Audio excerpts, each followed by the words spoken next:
ایک بار پھر میمو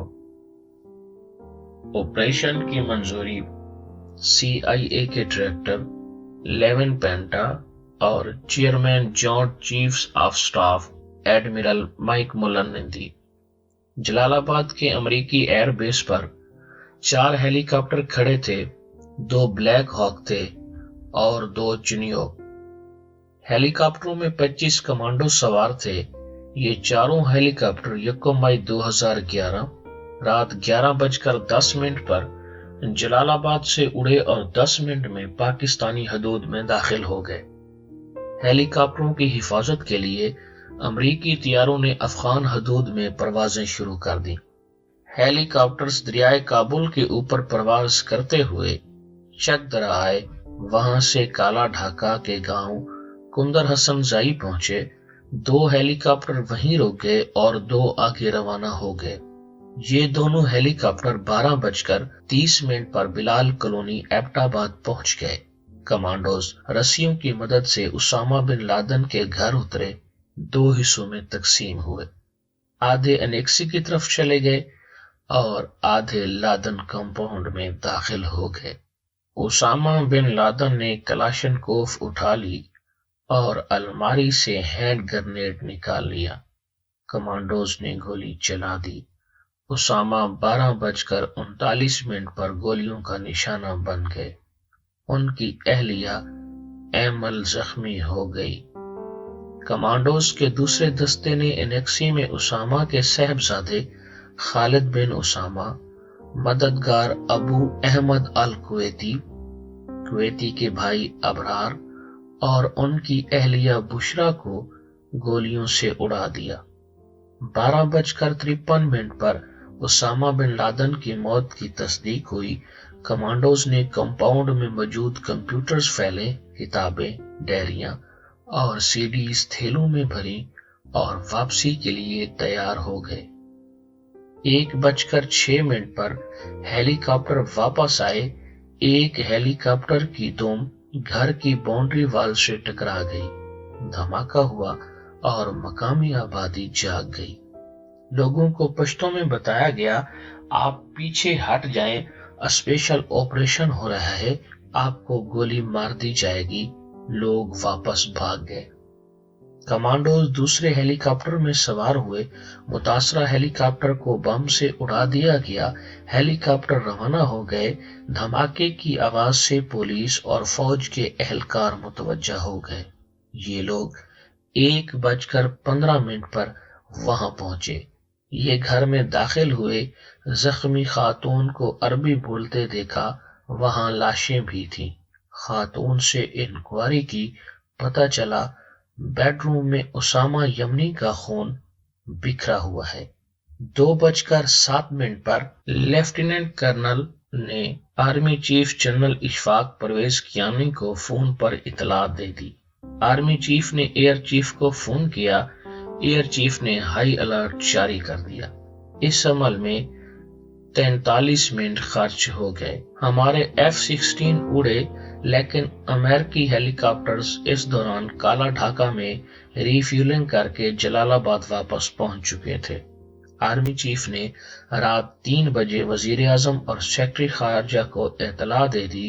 صبح 5 بجے ایڈمرل مائک ملن نے جنرل کیانی کو فون کیا اور آپریشن کی تصدیق کر دی۔ آرمی چیف نے 6:45 پر صدر آصف علی زرداری کو ساری صورتحال سے آگاہ کر دیا۔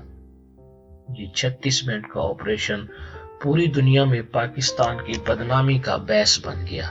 ہمارے نظام کی 4 خوفناک خامیاں دنیا کے سامنے آ گئیں۔ وہ خامیاں کیا تھیں؟ پہلی خامی، دنیا کا موسٹ وانٹڈ پرسن 8 سال تک پاکستان کے حساس علاقے میں چھپا رہا۔ اس نے اس دوران 2 شادیاں بھی کی، بچے بھی پیدا کیے اور یہ مکمل زندگی بھی گزارتا رہا اور پاکستان کے کسی ادارے کو کانوں کان خبر نہ ہوئی۔ دوسری خامی، امریکی ہیلی کاپٹر افغانستان سے آئے، کنٹونمنٹ ایریا میں آپریشن کیا اور بحفاظت واپس چلے گئے اور ہمیں علم نہ ہو سکا۔ میرا خدشہ ہے اگر بلال کالونی میں امریکی ہیلی کاپٹر کو حادثہ پیش نہ آتا تو شاید ہمیں مائک مولن کے فون سے پہلے اس آپریشن کی اطلاع نہ ہوتی۔ تیسری خامی، ہم اطلاع کے 43 منٹ بعد تک F-16 طیارے نہیں اڑا سکے، اور چوتھی خامی، ہمارا سسٹم امریکی ہیلی کاپٹروں کی پرواز کا اندازہ نہیں کر سکا۔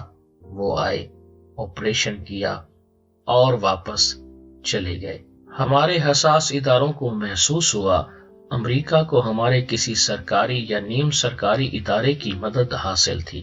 یہ آپریشن مقامی مدد کے بغیر ممکن نہیں تھا۔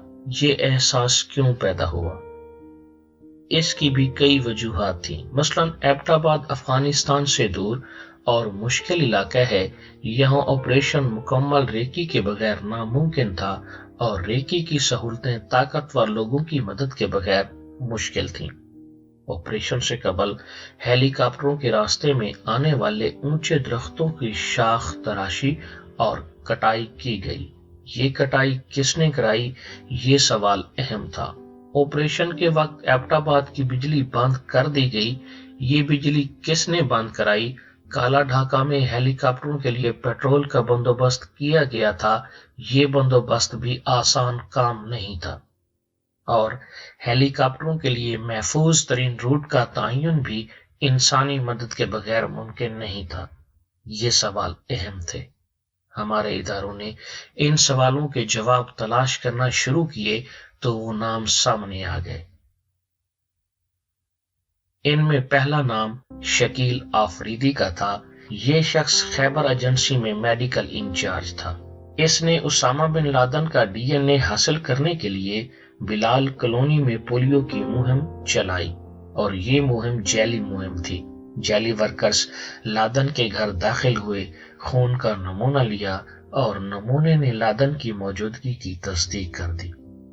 امریکیوں نے بلال کالونی میں لادن کے گھر کے نزدیک کرائے پر گھر بھی لیا۔ یہ وہاں سے لادن کے گھر کی نگرانی کرتے رہے۔ شکیل آفریدی کو گرفتار کر لیا گیا۔ آفریدی نے اپنا جرم تسلیم کر لیا۔ دوسرا نام امریکہ میں پاکستان کے سفیر حسین حقانی کا تھا۔ حسین حقانی 2002 سے امریکہ میں رہ رہے تھے۔ یہ اس دوران امریکہ کے ان اداروں اور تھنک ٹینکس میں کام کرتے رہے جنہیں CIA فنڈنگ کرتی تھی۔ صدر آصف علی زرداری نے امریکی خواہش پر انہیں اپریل 2008 میں سفیر بنا دیا۔ یہ پاکستان مخالف امریکی بل کیری لوگر بل کے خالق بھی سمجھے جاتے تھے۔ یہ آصف علی زرداری اور CIA کے انتہائی قریبی تھے۔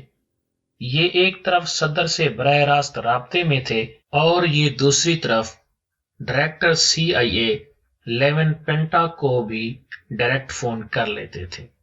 پاکستان کے حساس ادارے ان کے کردار سے مطمئن نہیں تھے۔ حسین حقانی کے خلاف خفیہ تحقیقات شروع ہوئیں تو انکشافات پر انکشافات ہوتے چلے گئے۔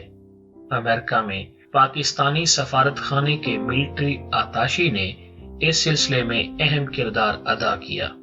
وہ انتہائی پڑھے لکھے اور ایماندار افسر تھے۔ وہ ملٹری اتاشی بننے سے قبل شوکت عزیز اور یوسف رضا گیلانی کے ملٹری سیکرٹری رہے تھے۔ یہ معلومات جمع کرتے رہے اور پاکستان بھجواتے رہے۔ معلومات انتہائی حساس تھیں۔ یہ ای میل یا سفارتی بیگ پر اعتماد نہیں کر سکتے تھے۔ چنانچہ انہوں نے تمام ثبوت ہاتھ سے لکھے اور براہ راست جنرل پاشا اور جنرل کیانی کو پہنچا دیے۔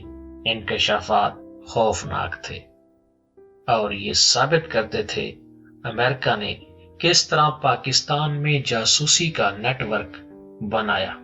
امریکی جاسوسوں کو کس طرح ویزے جاری کیے گئے، یہ لوگ کس طرح حساس آلات پاکستان لاتے رہے، خیبر پختونخوا کی حکومت کے کس کس عہدیدار نے ان کی مدد کی، وفاق کا کون کون سا وزیر، ایوان صدر کا کون کون سا کریندہ، اور وزیر اعظم کے اسٹاف کا کون کون سا رکن ان لوگوں کے ساتھ ملا ہوا تھا، کس مذہبی سیاسی جماعت کے لوگ ان کے رابطے میں تھے، اور کس نے کتنی رقم وصول کی اور وہ رقم کس اکاؤنٹ میں رکھی گئی۔ یہ انکشافات ثابت کرتے تھے اسامہ بن لادن کے خلاف آپریشن سول حکومت کی مرضی اور منشا کے مطابق ہوا تھا اور حکومت آپریشن میں شامل تھی۔ فوج نے یہ تمام معلومات صدر آصف علی زرداری کے سامنے رکھ دیں۔ صدر پریشان ہو گئے اور صدر کو محسوس ہوا فوج کسی بھی وقت انہیں گرفتار کر لے گی۔ یہ خوف حسین حقانی تک پہنچا۔ حسین حقانی نے اپنے دوست منصور اجاز کو اعتماد میں لیا۔ دونوں نے مائک مولن کے لیے چھوٹا سا مضمون ڈیزائن کیا۔ منصور اجاز نے یہ مضمون مائک مولن کو پہنچا دیا۔ پیغام میں درج تھا، فوج 2 مئی کے آپریشن کی وجہ سے ناراض ہے، یہ سویلین حکومت پر قبضہ کرنا چاہتی ہے، آپ جنرل کیانی کو روکیں۔ مائک مولن کو یہ بھی کہا گیا پاکستان فوج افغان مسئلے کی ذمہ دار ہے۔ حسین حقانی، منصور اجاز اور مائک مولن کے درمیان یہ رابطے بلیک بیری کے ذریعے ہوئے تھے۔ یہ پیغام پاکستان میں بعد ازاں میمو گیٹ سکینڈل کہلایا۔ یہ میمو بھی جنرل کیانی اور جنرل پاشا کے نوٹس میں آ گیا۔ پاکستان کے چند محب وطن لوگوں نے منصور اجاز کو غیرت دلائی۔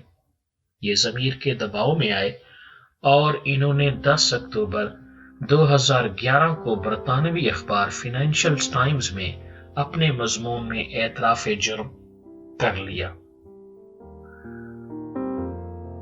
یوں حقائق سامنے آ گئے، صدر آصف علی زرداری کے پاس اب بچاؤ کا کوئی ذریعہ نہیں تھا۔ زرداری صاحب نے میاں نواز شریف سے مدد مانگ لی۔ یہ مدد فوج کے نوٹس میں آ گئی۔ آرمی چیف نے میاں نواز شریف کو سارے حقائق بتا دیے۔ میاں نواز شریف نے مدد کے بجائے خم ٹھونک کر آصف علی زرداری کے خلاف میدان میں اترنے کا فیصلہ کر لیا۔ حکومت نے شدید دباؤ میں حسین حقانی کو پاکستان طلب کیا اور 22 نومبر کو ان سے استعفی لے لیا۔ میاں نواز شریف 23 نومبر 2011 کو کالا کوٹ پہن کر سپریم کورٹ گئے اور میمو سکینڈل کی تحقیقات کے لیے ریٹ دائر کر دی۔ عدالت نے پٹیشن سماعت کے لیے منظور کر لی۔